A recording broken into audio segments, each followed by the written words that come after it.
on the cloud. There we go. So with that, I think we'll go ahead and get started, and I'll turn things over to Ed. Thanks, Lisa. Just a quick couple of introductory remarks. I'm Ed Ergenzinger. I've been practicing patent law for over 20 years. I also have been an adjunct professor at multiple law schools: Wake Forest Law, Campbell Law, UNC Law.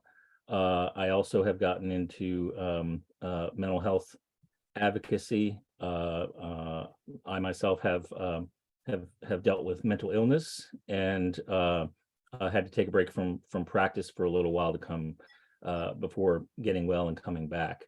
I've been developing some classes on mental health and legal profession, and have given some talks at different law schools. And I'll tell you, one of the things I've seen and experienced when interacting with law students is that mental health issues are really top of mind for a lot of these law students. And as you'll see, some of the data that are presented in the slides, more and more students are coming into law school having significant mental health issues compared to even a short time ago. So let's just start walking through those. In 2014, 15 law schools around the country participated in an ABA-sponsored survey of law student well-being to examine substance abuse and mental health issues among law students.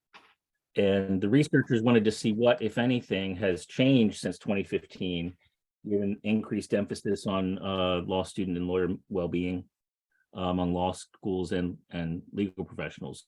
And so referenced here, the 2021 survey of law student well-being was that follow-up study.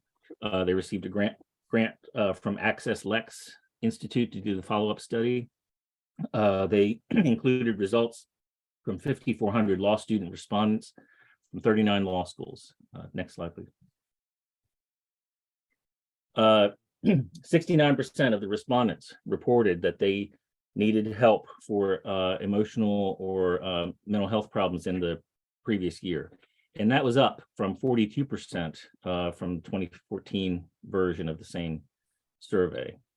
11% reported suicidal thoughts during the previous year. And again, that's up from 6% in 2014. Next slide.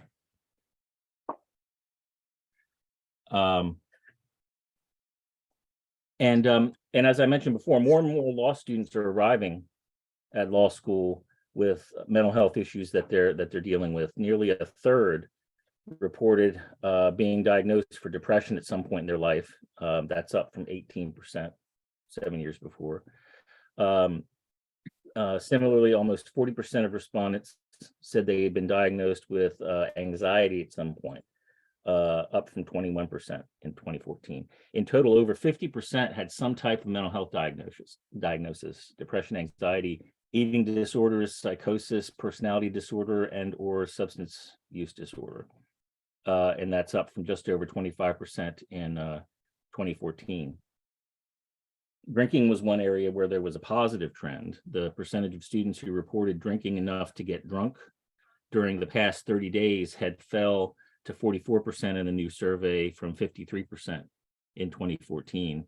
And that struck me because I was wondering if that positive trend in drinking reflects a wider decrease in drinking among young adults. I've seen studies and reports, according to experts, there's a decline in youth drinking that is widespread in most high-income European countries, as well as the US, Australia, and New Zealand. In the US specifically, and this isn't on the slide, this is just some color.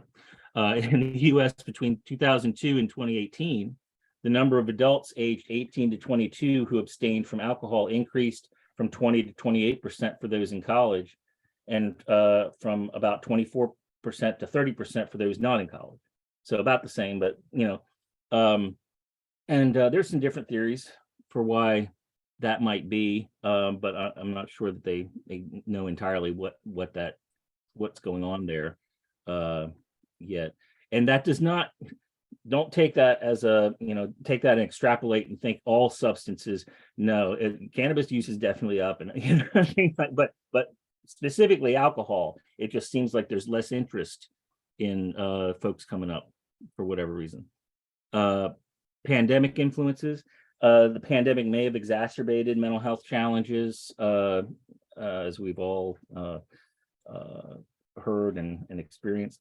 The authors of the study suggested that the pandemic could be a factor in the lower drinking rate due to fewer opportunities for social drinking. I'm not 100% on, I'm not sure I buy that. It may be part of it. I'm not saying it couldn't be, isn't part of it, but I think the trend that I was just talking about may also be part of it. And as a recovered alcoholic, February 3rd will be 5 years without a drink for me. I didn't need social social activities to binge drink. That is not something everybody needs. So I'm saying, some folks, that is part of it, but not everybody. Anyway, next slide, please. Now, bar concerns. Those anticipating taking the July 2021 bar exam, the factors of greatest concern for them that were driving some of their issues, 64% feeling overwhelmed, the amount of material, that 48% lack of confidence because of imposter syndrome, or the sense that they didn't belong, got anxiety, inadequate time management, not having a quiet place to study, and depression as the leading ones. Interestingly, significantly more female respondents identified the top 3 items as concerns: the feeling of overwhelm, the imposter syndrome or lack of confidence, and the anxiety. And I'm not sure exactly what may be driving that. I don't know if I haven't delved into it much, well, beyond the surface of what they're reporting. Do female law students experience some of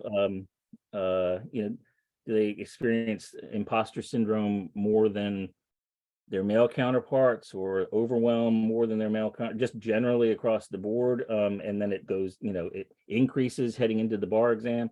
I don't know, but anyway, these are what they're observing here. And there was similar percentages for those going into the 2022 bar exam. Next slide, please.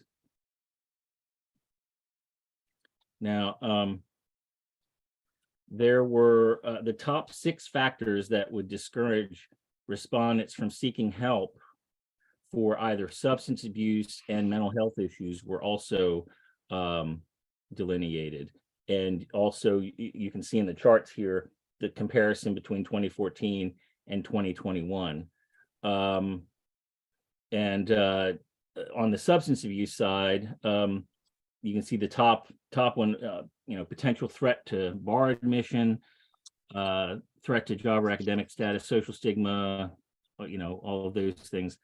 On the mental health side, you've got threat to the job or academic status, social stigma, financial reasons, potential threat to bar admission, like in the substance abuse, the belief they can handle the problem themselves, and then privacy concerns. During law school, I had problems with depression, anxiety, alcohol abuse. I was too afraid to seek help for fear of the impact that it would have on my bar admission. And it seems like well, we'll get into that. You'll see in the but I know exactly what that concern is like. And I have colleagues who, dealing with it at the same time that I did. I was graduating law school in 2002, and had disclosures like that, and it turned out fine, and everything worked out okay. But they said it's one of the most stressful experiences of their entire life, having to worry about going into that and what was going to happen, and it's just those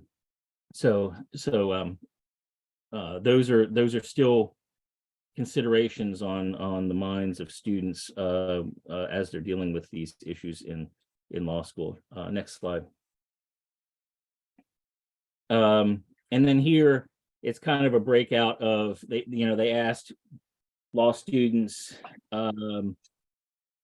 if they would be law students who agreed that talking about one of the concerns with certain would delay or prevent admission to the bar. You see I'm not going to read through each of these, but overall the trend is that there's students are getting a little more comfortable with seeking help, and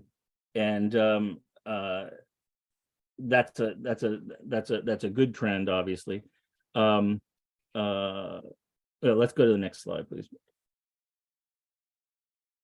Encouraging others to seek help was another thing that they looked at in the survey, because if you're aware of another student with a substance abuse problem or a mental health problem, how likely were they to encourage them to get help from different sources, as they list here? How likely were they to do nothing in that scenario? And again, the trends, the trends in terms of the students that would be likely to not do anything has gone down. Folks are more likely to step in if they see something. And again, some of the same issues arise when it comes to concerns about bringing it up. They don't want to, potential threat to this student's job or academic status, potential threat to bar admission, and social stigma, again, are issues and concerns. Next slide, please. Keep an eye on the time. Likely causes for students' reluctance to seek help. As the authors indicated, many students are sensitized even before getting to law school to think carefully about disclosing information, be wary about how disclosure could be perceived by law schools, by state boards of law examiners. Law school and law students are socialized into a competitive environment where showing vulnerability is discouraged. Night and day from graduate school, by the way. It was kind of like, culture shock. I knew it was going to be different, but I didn't know it was going to be that. As law students move through law school, begin contemplating the bar admission process, they may see questions on some jurisdictions' applications that make them think they shouldn't seek help because they would have to disclose anything in response to those questions. There's been some movement in the past relatively few years for reassessing some of the questions having to do with mental health issues on the that bar application, and some jurisdictions have done that. Some jurisdictions are behind. Anecdotal evidence, though, suggests that students still hear rumors about the bar admission process from recent graduates, leaving with the perception that seeking help is likely to delay or prevent their admission to the bar. Next slide.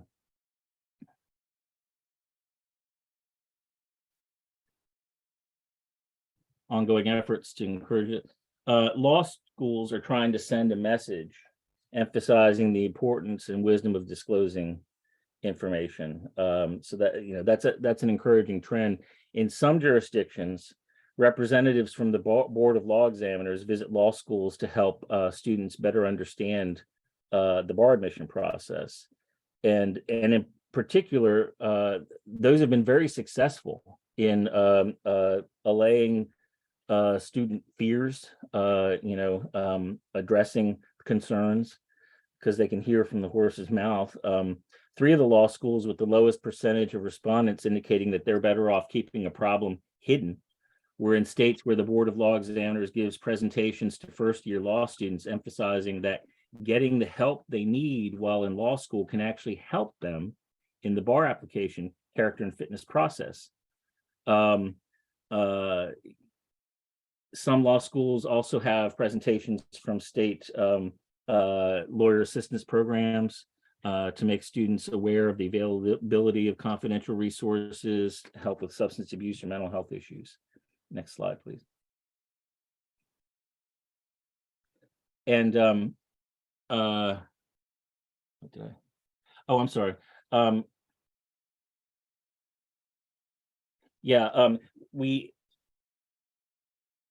to encourage more law students to seek help. Some of the suggestions that have been put forward is a need for explicit messaging about the importance and benefit of seeking help. Like I was just talking about, it's been very effective when you have members of the bar examiners go and talk to students and say, you know, when you get help, that's good. We like to see that. That's a responsible thing, and that's a positive. Greater transparency along the same lines, greater transparency about the number of cases in which a disclosure of substance abuse or a mental health issue has resulted in, you know, a delay or denial of admission, showing, you know, that the worry is outsized compared to the reality. And then revising questions in the bar application. I looked up heading into the talk here because I wasn't sure what the current status was. According to ABA, 13 states do not consider mental health status in evaluating a candidate's fitness. 21 ask some or all of the questions that have been devised by the National Conference of Bar Examiners, and 16 have drafted their own questions. So it's kind of, you know, it's a mix out there, and depending on where you want to practice, your concerns may be different than the person sitting next to you who's going to be practicing somewhere else, you know, possibly. Next slide. Okay, and we're at about 20 minutes, and that's where I was targeting for my time. But these are some tips that I've seen in different places and tried to consolidate for how to manage your mental health as a law student. You know, creating a reasonable schedule, which can help you keep on track with your studies, but also can help make sure that you factor in time for yourself and downtime, and don't let it get away from you, and then suddenly you're just, you know, overwhelmed. Set and maintain necessary boundaries. Sometimes you have to enforce those boundaries against well-meaning loved ones and friends. If you need something like 0 interruptions or controlled noise volume, you know, ask for it. They're your loved ones. You know, they of all people know what it took for you to get this far and how hard law school is. They want to help and support you. Tell them what you need. You can also, you know, you also have the right to enforce a no drama rule. You know, set boundaries and try to stick to your guns. Avoid comparing yourself to other students. That's easier said than done, obviously. You know, every student's different, have your own set of experiences, character, you know, goals. But concern that you should be like somebody else, I think we all realize this. You're overly concerned with what other people are doing. What could be a competitive spirit can quickly devolve into extreme disappointment in yourself and depression and anxiety and all, you know. So push yourself to be the best you can, and look for others for inspiration, not as a measuring stick. Remember the you before law school. Stay connected to what your interests were going into it, into your loved ones and your family and friends. Not only having those things you know, helps to clear your mind, it's a connection to your pre-law school you, something familiar. Try not to give up beloved hobbies, you know, things that you really love, especially if it involves exercise. You make adjustments if you have to, you know, fewer spinning classes, or, you know, pick shorter TV series to binge watch, you know, but still try to keep them in, you know, still trying to make sure that you're not, you know, totally throwing everything out. stay connected to or develop and leverage a support network. Your family members, friends, peers, others who can provide support. It's important to try to stay connected as much as you can. I'm horrible about that. I'm horrible. When I get stressed, I don't want to talk to anybody. But you know, remember, it's staying connected not only is good for, well, it's good for a number of reasons, but it's really helpful for staying grounded, I think. Enjoy daily rewards and milestones, you know, giving yourself rewards to celebrate, you know, little milestones or bigger ones. You know, I think we're all familiar with that kind of, you know, I'm gonna, if I just hunker down and do this, then I will reward myself with blah, whatever it is, whatever is important, you know. Or if, you know, after I get this exam, I'm gonna go to see that new movie with my friends, you know. That way, you know, you can celebrate what's going on, as opposed to just looking at it in terms of an absence of anxiety or an absence of whatever the craziness was. It's all part of your movement forward. Get sufficient rest. They say, you know, 7 to 9 hours of sleep is, you know, depending on what you personally feel like you need. I've also seen recommended, you know, read a book or meditate or some other mindfulness activity before bedtime. The thought being, you then go to bed, get sufficient rest and wake up feeling more refreshed and ready to tackle the challenges, as opposed to just passing out and coming to and going at it again. Staying active, exercise regularly is cited as important for dealing with anxiety and depression. Healthy diet as well, remaining hydrated also. Self-destructive behavior. What's bad for the body is bad for the mind. You know, the brain is part of the body. You know, trying to avoid relying on anything, substances or otherwise, that give you extreme highs or extreme lows. That includes unhealthy behaviors like negative thinking too. And you know, sadly, sometimes there are people I got this from an article. I thought it was pretty. Sadly, sometimes someone we love is a walking vortex of negative energy. That's a Drake quote, and we can't or won't cut that person out of our lives, you know. But allowing that person to drain you of your time and positive energy can be self-sabotaging. So, you know, trying to find ways to limit contact and not give in to the manipulations. Again, easier said than done, but another thing that can help folks. And then lastly, as we have mentioned, you know, seek out professional help if it's needed. Don't use the lack of mental health awareness and concern over, you know, the bar exam as an excuse to forego help. And as I've mentioned, seeking help is viewed as a beneficial thing and something that's a positive, and it should be, because it's important to reach out for help when you recognize that you need it. And I think that's it for my section. Thank you, Ed. So I think that becomes my turn. So I think that was great. Thank you so much. And also want to just pause for a moment. So we're going to transition from the topic of law schools and law students to law firms. I'm going to do that, and then Lisa's going to close by talking about in-house. But you know, there are overlaps between all of these, obviously, because I think we're talking about something that's a universal human condition, whether you're a student or whether you work in a place that you call a law firm or a corporation.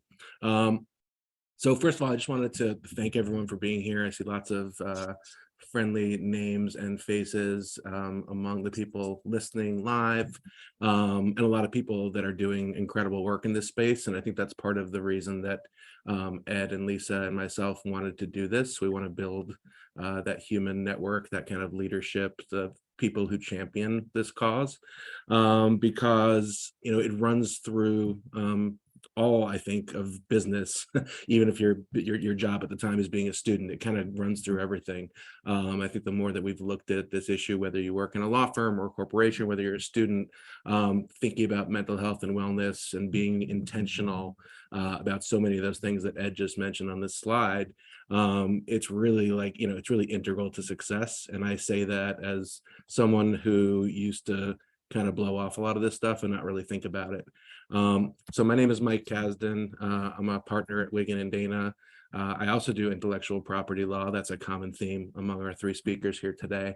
So I do patent stuff. I also do some adjunct professoring like Ed. So and I'm fortunate to have met Ed through someone in my network who said, hey, there's this other guy that does patent law and does some professor work and talks about mental health. Do you know him? And I didn't. And so I'm happy to be doing this together. And Ed's kind of like the Southern bearded, more handsome version of me in some senses. And Lisa, I'm also, so happy to meet. We met through Autumn. Lisa and I have a podcast that we just started called the Inclusion Revolution, where we talk about DEI, but also spend a lot of time talking about mental health because these issues all intersect. And we are putting this on just the three of us. There's no organization, just as part of, trying to contribute more to the conversation and sort of cover some ground, because I think all of us feel very strongly about it. So in my comments, I want to cover kind of four things. One, the problem. What are we talking about here? But not just focusing on the problem, like mental health, it's a problem, the statistics are terrible, there's stigma, it's terrible. I also want to talk about the solution. So first, so this is one of the problem slides, so we'll talk about this.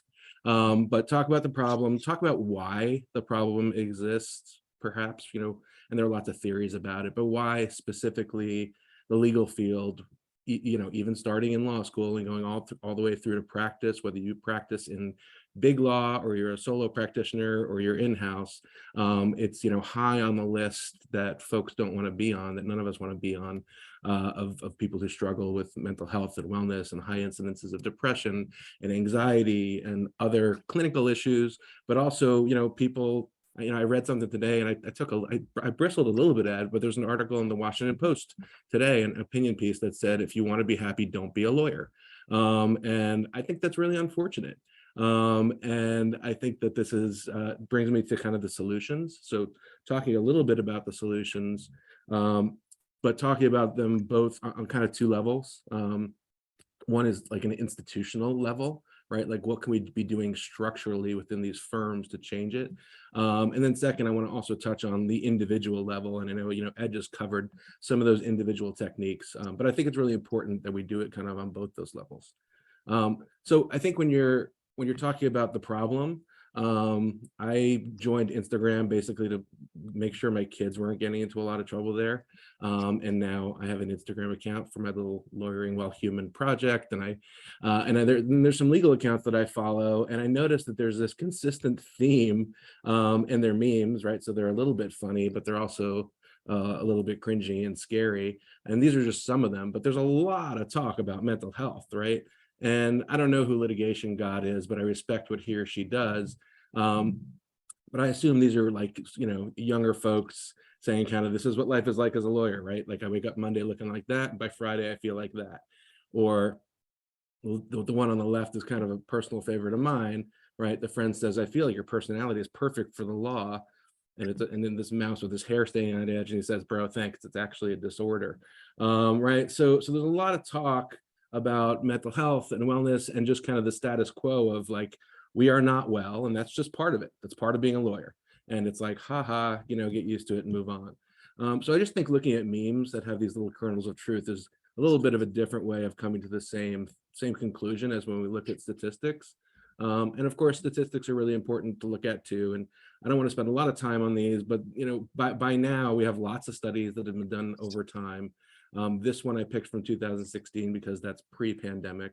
The next slide will be post-pandemic. And I think, you know, the theme is that no matter where in time you're talking about, if you ask enough lawyers, you're going to get high incidences of these types of answers with, you know, where it's higher than the general population in terms of suicidal thoughts, higher in terms of anxiety and depression. And this is back in 2016, an American Bar Association study. And this is in 2021, and some of these numbers are really high. So this is in the middle of the pandemic, but I think it's important to realize that these numbers, this is not a new thing. And I think any of us who are here, who are like, you know, my age or or anywhere close, know it's not a new thing because it's kind of always been this way. And some folks even wear it as a sort of badge of pride, right? That's what those memes are saying. They're like, this is what it means to be in big law. If you're working 23 hours and someone says, hey, do this, like you like happily run off and say, I do, and then collapse from exhaustion and do it again the next day. And when I first started speaking about this issue in the law, you know, I was like this, and like Ed, I also have my own experience with mental health and well-being. I also took some time off back in 2021 for depression. Didn't talk about that for a good decade, as many people don't. But you know, when I started lawyering while human, said like, look, this is not a sustainable model. You know, I pushed back from my own family, like my brother and my sister, and they were like, but isn't that the deal? Like you go into big law and you make a bunch of money and you get stressed, and then you move on. And I don't think it has to be that way. And I think it's actually a better business model to do it a different way. And I wrote an article about that with Practical Law Company with a great editor, Jessica Cherry, who did a lot of work on that piece too, that really says like, look, this goes through kind of every aspect of business, from recruiting to serving clients well, to retaining, to, you know, leading and making money. And just because we've done it for a long time, you know, doesn't mean we're really doing it well. So I think there's a lot of reasons to improve. Now, why is there a problem? So there are lots of theories, but you know, some of them I think look familiar, right? A lot of focus on the billable hour, working long hours, a lot of pressure to develop business without really teaching you too much about how to do that in law school, pressure to run a business when they don't really teach you too much about how to do that, you know, in law school. You know, client demands, being someone's agent, where folks think they might be hiring you to be their mercenary, when the real job is oftentimes creative problem solving. Competition, you know, Ed touched on that, right? The difference between law school and grad school, where, you know, in law school you have like these gunners, and it's not everyone, right? It's a generalization. But I remember a talk last year where people said, yeah, we feel like we're in competition with our colleagues because only a couple of us are going to make equity partner.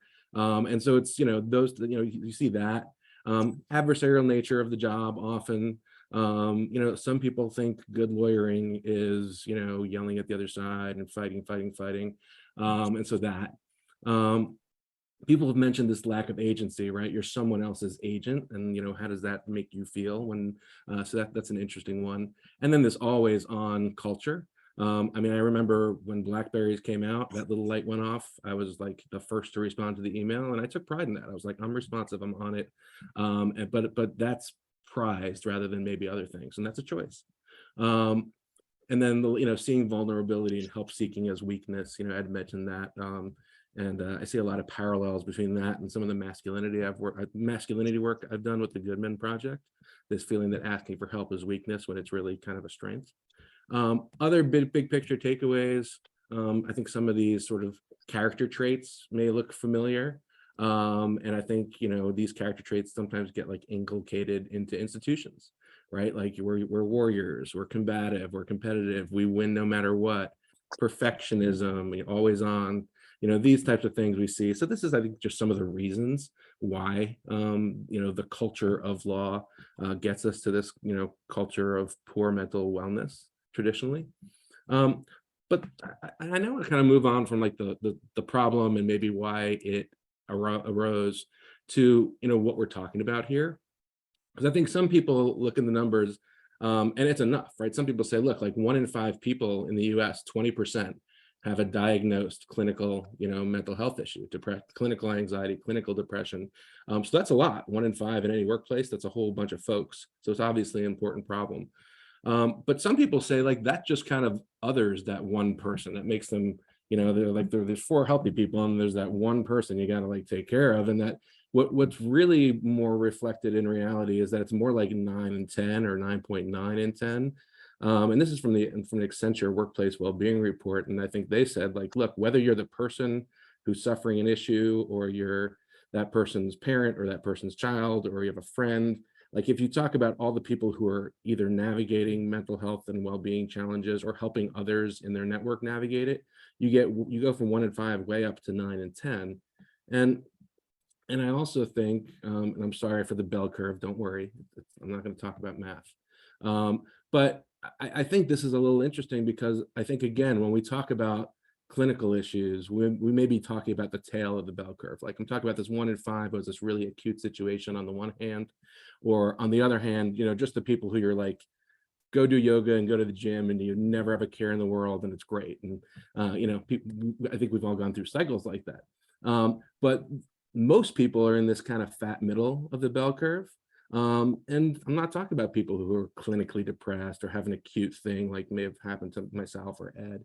I'm just talking like every day you're navigating stress, like your mom's in the hospital, something happened to your kid at work, like you broke your leg, you have a really stressful relationship that you're managing, you have a stressful client that you're managing. Everyone is like riding that stress roller coaster every day. And so I think what we're talking about when we're talking about mental health and well-being is this broad conversation that I think spans from diagnosed clinical mental health issues and having an infrastructure that supports those people who are a large percentage of people when those issues come up, but also just everybody. So I think everybody is served by an infrastructure and a culture that and individual practices that help us navigate these issues. And scary stat on the right that I saw, this guy, Sahil Bloom, tweeted out a whole bunch of really interesting graphs for who you spend time with at different points in your life, like your kids, kids and parents, coworkers.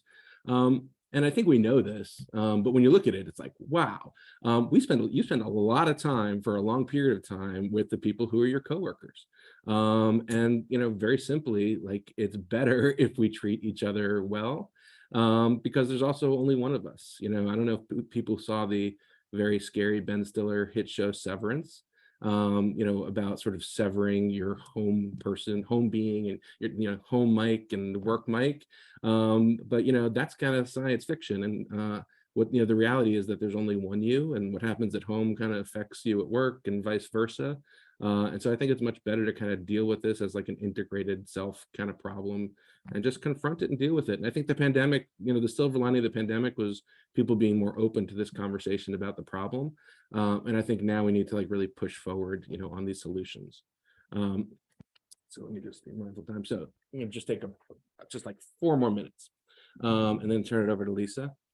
But the thing that we're talking about, and this was interesting to me, and if anyone wants the slides, I'm happy to. I think we're all happy to provide them. But being mentally well, like what you're shooting for, mental wellness, is not the opposite of mental illness. Like mental health, mental well-being is not just like not being mentally ill; it's thriving. And the World Health Organization, and this is the National Task Force on Attorney Wellbeing, adopted that definition of looking at how you're doing across these these different areas. Like, are you intellectually satisfied? Are you getting exercise? Are you socially engaged? How are you doing emotionally? How are you doing spiritually? Whatever that means to you. And how are you doing at work, and looking at across these issues. And that's kind of what I was talking about with the integrated approach. So I mentioned in terms of solutions, kind of 2 levels. I think if we only talk about, hey, here's the technique you should use, you should go to yoga more, or you should meditate more, then I think that we're putting all of the onus of solving the problem on individuals. And I think a lot of those individuals may be in institutions where no matter how much yoga they do, they're still going to have a high amount of stress and anxiety and poor mental well-being. So I think it's really important that people say, like, this is actually an institutional, organizational, and cultural issue. And a couple things there, right? Like looking at the culture and looking at how we treat people, how we communicate, how we have meetings, how we send emails, things like that, I think is really, really important. And I think it's a leadership issue. And, you know, I also have been spending a lot of time speaking to law students, and it's awesome that they're focused on this way more so than we were. And I think that what we need to do as leaders is embrace that, because that generation is coming, and they're smart and they care about this. And I think it is smart to care about this. And I think we need to build workplaces that they're going to thrive in. And I think it's a very old school belief, you know, that like, oh, you know, this is just being lazy. Like, it's not being lazy. Like, it's just, I think, working smarter, and it's just more real. I can think of a lot of times in my career, and I thought about this as I've transitioned from associate to partner, where I'd rather the associate say, oh, you know, I can't get you that tonight. Is tomorrow okay? Because there's no real deadline. You know, tonight's my kid's birthday. Instead of what I did, which was say, like, when do you want it? Oh, in 2 hours? Okay, I'll stay late and do that, and miss the kid's birthday, and then accumulate unhappiness about that over time, and then leave very quickly. So I think we can build a better world where everyone makes plenty of money and serves clients plenty well, and also sort of is balanced. So that's what I'm talking about. I think a lot of people look at these buzzwords like authenticity and humanity, and kind of, you know, it gets lost because it's so buzzy, but I think these words have real meaning. And I think you can go from what this means as a leader, you know, and say, okay, how am I communicating to people? Am I checking in with people? What are my expectations? Am I managing people right? What's our team environment like? Because I think you want an atmosphere where people are fine saying, look, I'm struggling for this because this thing is happening in my life. Can we shift some resources to cover it, rather than pushing through, doing subpar work, getting angry and leaving. We talked about kind of viewing, you know, vulnerability as weakness. I spent many years of my life wearing my other hat at the Goodman Project, pushing this "not weak, just human" hashtag. And so I like it. And I just think it's really all about reframing what all this is. And I think in terms of best practices, like, there's pressure on all of us. When you're young, there's a lot of pressure. When you're older, there's different pressure. And, you know, wherever we are in our life, I think we have to have a culture that doesn't encourage, which is many people's natural inclination, including myself. And then now I hear Ed, so thank you for sharing that, of just like sucking it down and just soldiering on through, because it's really not good for anyone, including clients. And so I'm going to turn it over to Lisa to take us home. But in the last couple of slides, I talked about the culture. You know, there's also individual practices. And I know Ed spent, you know, some time going through these, and I thought that was great. Here's some other stuff, right? These like so-called soft skills, to me, turn out to be, it's like very eye-opening that these turn out to be super duper important. You know, setting boundaries. I'm still a work in progress. Like, you know, these types of things are super important. And I think, you know, we can be more aware of ourselves, be more aware of our colleagues, and by doing that, kind of create a culture where it's okay to seek help. And I think that improves us. And there are things that we can do every day, you know, mindfulness, meditation. I used to be one of those men who was like, that's not for me. But, you know, I think that a lot of this is about reframing the way we think and giving ourselves space to just deal with stuff rather than burying it. And I think that's healthier on an individual level and on a work level. So I'll leave you with this and then turn it over to Lisa. Great. Well, thank you, Mike. That was really fantastic. My name is Lisa Mueller. I'm also a patent attorney.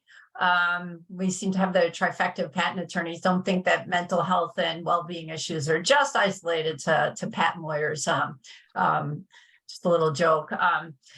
I, too, similar to Mike and Ed, have had my own issues, mental health issues, back in 2006 when I was a young partner in a law firm. We had a gunman come in and kill 3 of my colleagues and wound 1 other one. And one of the colleagues that was killed directly in front of me. So went through a lot of therapy and even contemplated whether or not I even wanted to go back to practicing law. So I think something we can all relate to, trauma and stress that comes from trauma. So With that, I'm going to round this out and talk about in-house counsel. And Mike, if you go to the next slide, please.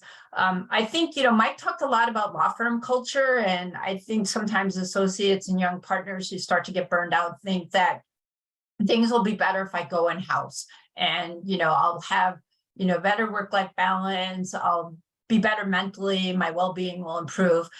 Well, I think one of the things you'll see is that's not necessarily the case. And a good measure of that is this 2002 Axum in-house counsel survey, where they looked at and surveyed 300 US in-house counsel between May and June of 2022 in companies that had at least a minimum annual revenue of $1 million. And not surprisingly, you'll see that almost 80% reported feeling stressed or burned out in their role. And many are reassessing their careers in view of the pandemic, again, which is not a big surprise. And a lot of that is they've seen a tremendous increase in the volume of work. And I'm sure any of us who work with in-house counsel can attest that the last 3-4 years, the volume of work has just increased, particularly in the patent field. And what a lot of them are saying is there's just not enough resources available. In a law firm, a lot of times, especially if you're in big law, you have a lot of resources available. You have a copy department. You get access to resources like online resources that you just don't have in-house because, quite frankly, a lot of in-house companies just can't afford them. So that was something that a lot of in-house counsel find particularly problematic in trying to provide their services to their clients. And they're also finding just a tremendous difficulty in hiring new talent to help address some of the increases in volume. And 40% of them, as you can see, have reported that mental health resources are now more important than they were before. So Mike, if you go to the next slide, please. So this is just a snippet from that report. And I think it's really interesting to compare. At the top, you see things that have become more important now to in-house counsel than in the past, and then things that their position doesn't offer. So the first one you see is in terms of what's become more important is work-life balance. You see it's 44%, it's become more important now than in the past. If you look down below, you see that 34% of their positions don't offer that type of balance. Mental health comes in really close next to that. And then you'll also see, if you look down below at 28% in the yellow, right there about in the middle, a lot of positions, companies just don't offer any type of mental health resources, which was really surprising to me that seemed pretty high. And then you'll see the other statistics, remote work opportunities and options, and a lot of companies were offering them initially. And I think what we're seeing is a constriction of that, and that's causing additional health and additional stress and mental health concerns for in-house counsel. You'll see that down below, 27% of in-house positions, there are no remote work opportunities available. And then you'll see the last two, professional development opportunities and competitive compensation, are two other points that are more important than in the past. And then if you look below, you see positions not offering clear career paths, and compensation also being an issue. So Mike, if you go to the next slide, please. So I wanted to talk a little bit about what in-house counsel can do to help manage their mental health and well-being. And a lot of these things are going to overlap with things that Mike and even Ed talked about with respect to law students. I think the first one that seems to be getting blurred with a lot of in-house counsel is setting boundaries. A lot of them, just like lawyers and law firms, are letting their work seep into their personal life. I get emails from some in-house counsel clients that are at 10, 11, 12 o'clock, midnight. They basically leave their position, go home, have dinner, put their kids to bed, and go right back to work. And I think, just like being in a law firm, you really have to have those boundaries and spend some time to disconnect every day. Ed talked about, maybe reading a book or doing meditation before bed. I think, those things are really important. I think another one is stop setting and accepting false deadlines. And that happens a lot of time to in-house counsel, where the business will call and they want something as quickly as possible. They just want an answer from legal. And many times it's really not that urgent or critical. So I think one of the things in-house counsel have to really push back on the business on is, do you really need this that urgently? Or, can we set an acceptable deadline that's reasonable for everybody? Are you just, truly picking a deadline out of thin air? So it's important to have the conversation, what's reasonable in these circumstances in terms of setting deadlines to get work done. Next slide, please. Another one I think in-house counsel have a tendency to do is to say yes to everything that the business wants. And, that's an easy way to kind of overload yourself and really get stressed out. And as in-house counsel, you don't have to say yes to everything in order to be successful.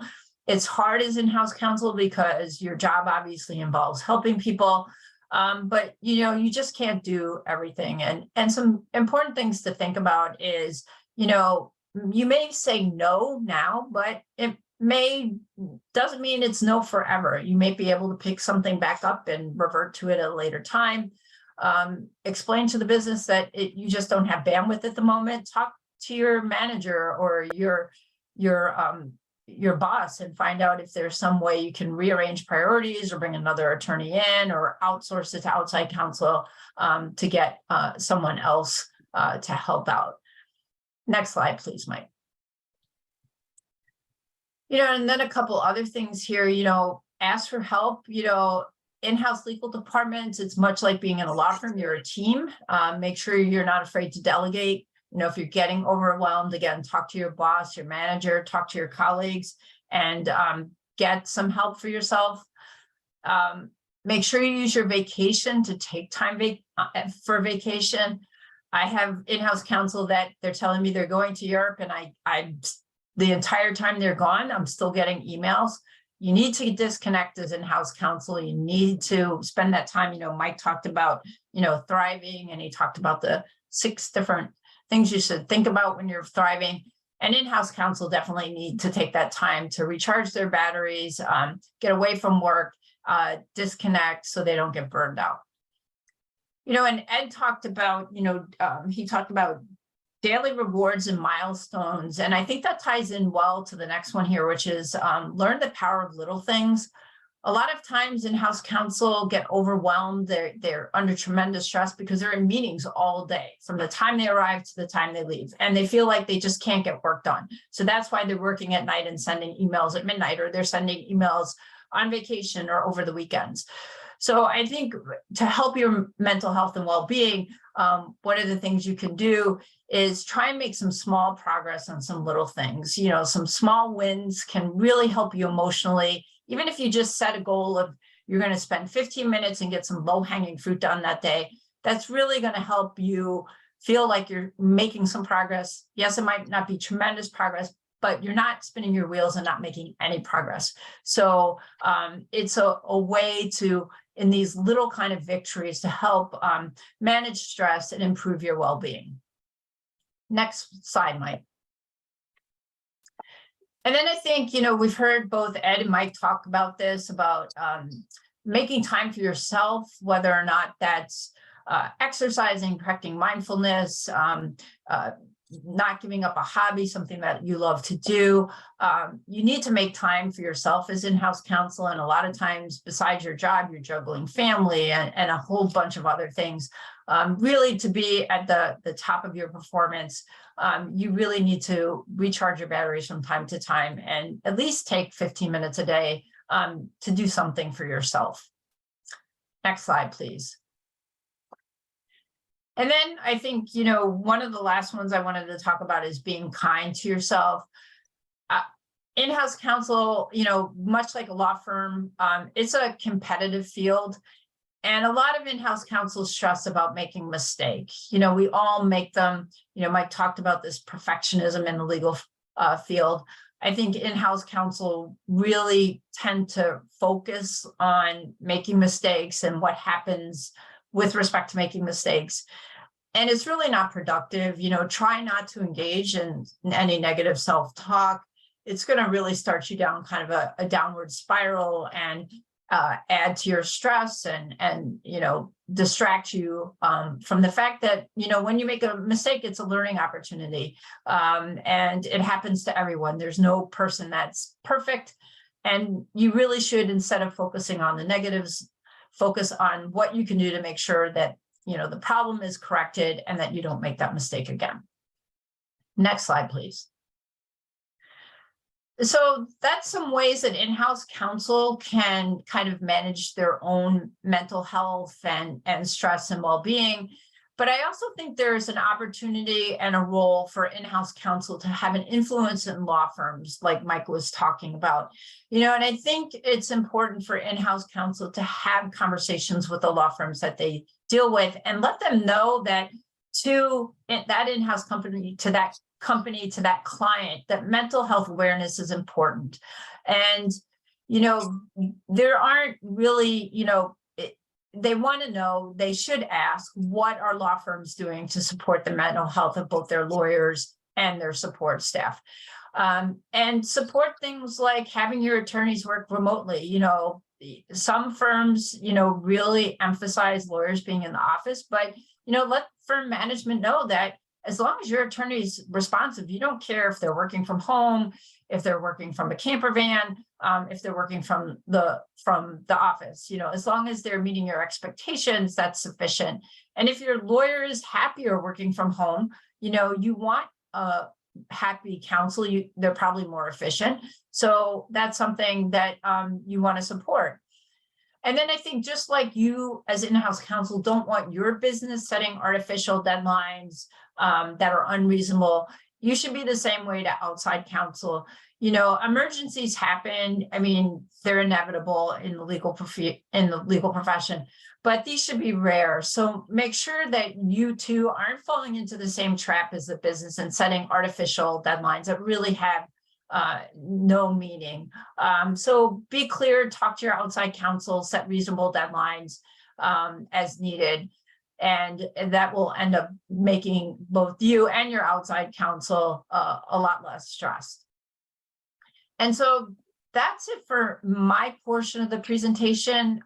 We do have a few minutes for anyone who might have questions. We'd love to take those now if you either want to speak up or put them in the chat. Either way, floor is yours.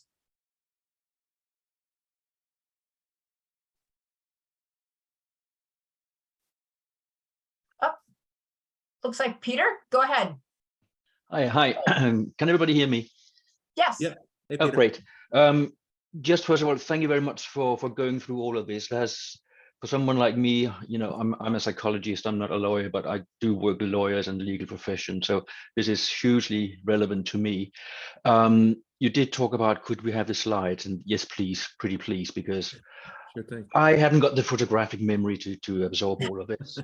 I just wonder if there's anything you want to really ask me from the perspective that I come from, because I heard a lot of interesting things. I could comment on some of it, but if there's something you wanted to ask me as a non-lawyer, I'm more than happy to oblige. I guess my question in this free therapy minute would be for your lawyer clients, like what's kind of the one or two top kind of tips that you think are most useful when they come to you with a problem that you're able to help them with? It all depends on the problem, Mike. Some of it I can help with the individual if it's at the personal level. Some of it I can't help that individual with if it is at the systemic level. So if they are struggling with the billing process, the billable hours, for example, which is a typical complaint, well, I can't go and say, go back to your boss and tell them to scrap that system. Right. I can't do that. What I can do is teach some of the self-help techniques. But a lot of the problems are really a root cause investigation, and you have to figure out where does it come from. And like you've hinted at, all of you, you cannot yoga your way out of a toxic work environment. It's just not possible. These are great techniques for taking the peaks off your stress and your anxiety. But if it keeps coming back, you really have to figure out what's going on. And then it could be switching jobs, go somewhere else, leave the profession, find another job, ask more questions at the job interview so that you understand how they treat people at the next place.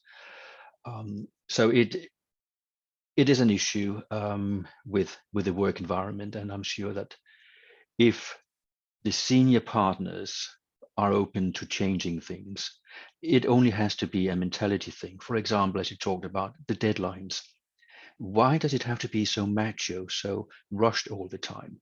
How can a lawyer do good lawyering and good arguments and advice when under pressure all the time? Does it really need to be done like yesterday? Yeah, no, I think those are all great points. I think, and thanks so much, Peter. I really appreciate you being here. I think Carl Fix also had a hand up, so I wanted to duck over there in the remaining time we had. Hi, everyone. I don't know if you can hear me. Yeah, we can hear you. Okay. Thanks for the presentation. It was really good. I, just by way of background, I practiced law for about 33 years. I pivoted in May of 21.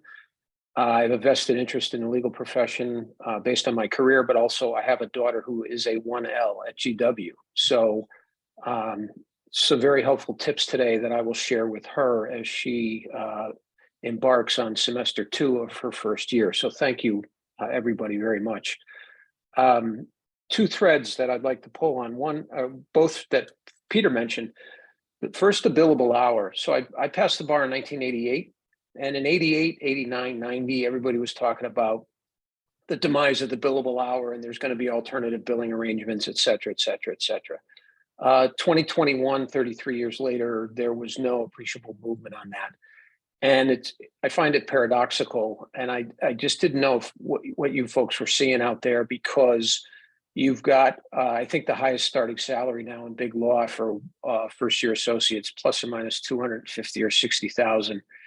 So you really got three options. You work the associates harder, the partners take less, or the clients pay more. Doors number 2 and 3, I never see.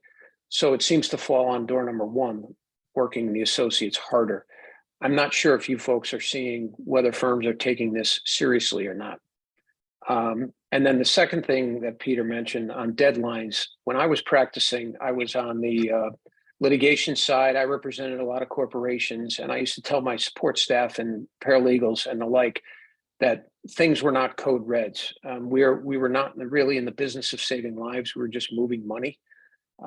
So I was not soft on deadlines, but I would give them enough time and say to them, this is not a code red, because I think a lot of lawyers run around in a perpetual state of code red, to borrow a term from the healthcare industry.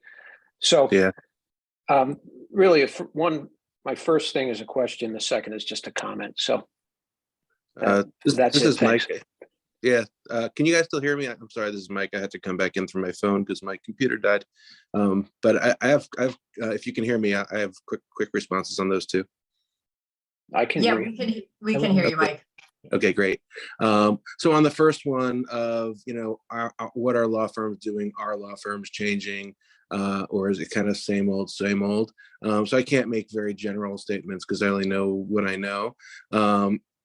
But I think we have a long way to go, and I think there are differences between different law firms and different, sort of models. But I mean, at least I'm seeing some positive signs in terms of, leaders stepping up and talking more, and people realizing. And I think that's why I've spent, I think, so much time trying to talk about the business case side of this, because at least I personally believe. And look, it may come down to people's choices and how people value, making, money versus life, and integrate the two of those things. But I do believe that it's going to become harder for firms to attract and retain good people, and therefore be able to do good work and attract great clients, if they're not attentive to those types of issues. And so I think I do see a shift coming. Do I see it like happening all of a sudden everywhere? definitely not. I don't. But I am seeing some positive signs, on that. I don't know if Lisa or Ed Yeah, has. I was going to say, in patent prosecution, I have seen a lot of pressure on associates to your point, Carl, of where, the associates are having to bill, 2,000, 2,200 hours, which is really difficult in patent prosecution to do because you can't bill all that time every day, like if you were maybe in litigation doing document review. So in patent law, I see the system is coming to a breaking point because firms keep raising their prices and then expecting the associates to do more. And clients are starting to say, look, I can't pay $950 an hour for patent prosecution. So it is coming to a head, especially the last year, 2 years with inflation. So I think we're on the cusp of seeing some change happen, and what that change looks like, I'm not really sure. I don't know, Ed, if you have any thoughts. I was just going to comment, since I'm a solo practice currently, I can't complain about management policies. But when I was within larger firms, from big law to boutiques, I'll tell you the billable hour was always a thorn in my side as a patent prosecutor, trying to hit those numbers like Lisa was saying. And just as an example, now in my solo practice where I can call the shots and do it how I want, where possible, I do everything flat fee. I have a very complicated flat fee where I break things out. But that way I don't have to worry about keeping track of the hours. It's just we have both agreed that this work is worth this amount, and however long it takes me to do it, it takes that long to do it. I'm not penalized or rewarded by the amount of time. It's just the work. So, but I have that luxury as a solo practitioner. Not everyone has that luxury. When I was in larger firms, I heard a lot of the talk, like Mike was talking about, trying to go towards alternative fee arrangements and things. And some firms have been better about that than others. I think eventually we'll hit a new kind of set point in terms of all of that, but it's not going to be overnight. Yeah, I also on the second point, Carl, about sort of managing and deadlines.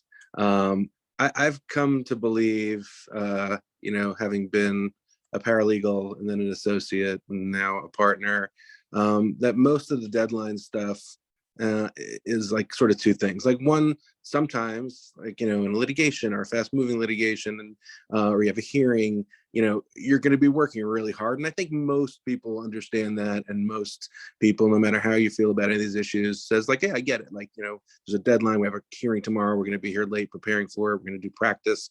It's a big, important thing. But I think that in the everyday, I think a lot of the deadline pressure could be managed, could be solved by people being better managers, by partners being better managers, and saying like, because I think often, and I always trying to be better, but get me that by Monday, and then I don't look at it till Wednesday, and then on Friday I give comments. I didn't really need it by Monday. And also, if I would have started earlier, 2 weeks ago, instead of saying, oh, in 2 weeks I have to do this thing and then scramble, I think that better management solves a lot of that. And as it becomes more important, because I think it becomes, I think with a realization that I want to attract and retain good people and do good work, I think, we will then put more of a premium on people being good managers, which I don't think there really currently is. It's not how we're rewarded, in law firms. And I don't think in many places, it's not something that's trained in school or even when you get to a firm, right? People look at your book of business and they look at, doing the lawyering task, but there are a lot of other things around it. And I just think it's a management issue. Yeah, being longevity within a law firm and being a rainmaker typically is rewarded with leadership positions. So you're not looking at any leadership qualities at all when you put these people in those. Exactly. Yeah. Exactly. I think Amber also had a question. I want to make sure we get to her question as well. Hello, all. Thank you so much for your time and for sharing. I'm very, very grateful. And I'm also looking forward to receiving the slides.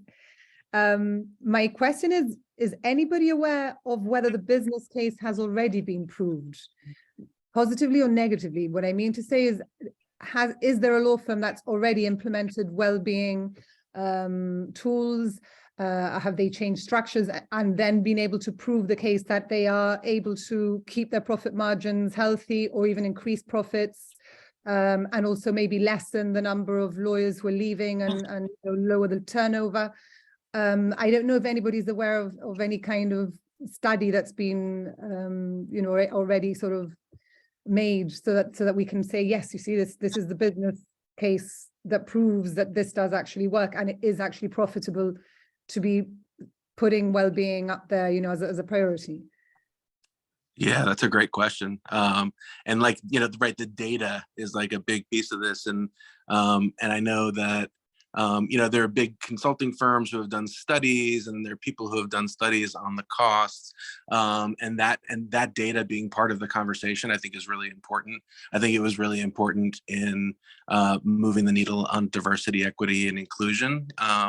When there came a day where people said, okay, we don't need to make the business case for diversity anymore. We understand it's there is a business case, and now let's talk about how to really implement this well. And I think I don't know of a firm out there that is the model for doing it.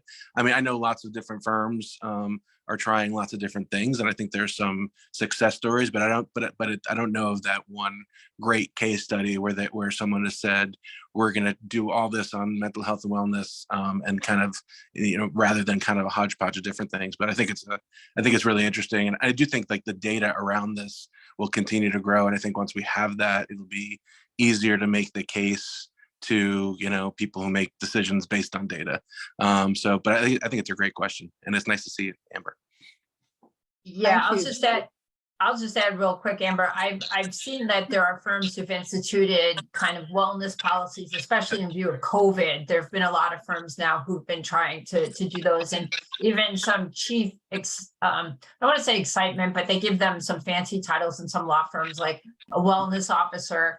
But I don't think there's been, to Mike's point, any studies to show how those, the impact of those individuals and the law firms taking that approach, what it's been yet. I think it's still a little too early, because a lot of this seems to be responsive to COVID in the pandemic and kind of all the mental health and well-being concerns that arose out of the pandemic. So I think that data will probably be coming, but it's going to still be a few years. Yeah, I also think it's an interesting point about the well-being directors.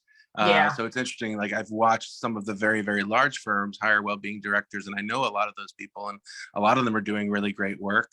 But I think it's important that we discern who is saying we have a well-being program by, and then they do, an hour presentation and don't really do anything else, versus folks that are really making changes at leadership levels, at cultural levels, with policies, with the way they structure. That's going to really create change. And I think sometimes from the outside, it's really hard to tell the difference. Like you look at a bunch of law firms as a law student, or even someone looking there, and everyone says we're great on well-being and we have a well-being director, and we but I think you really have to dig in to see like what's kind of window dressing versus what's really creating institutional change. That's a little trickier. Anybody else have any other questions? Nope. All right. Well, thank you, everyone. Thank you. Yeah, thank you all for your time. Thank you, everyone. Okay. Thank you so much. Take care. Cheers. All right. Have a great day, Cheers. everyone. Take care, everyone. Bye-bye.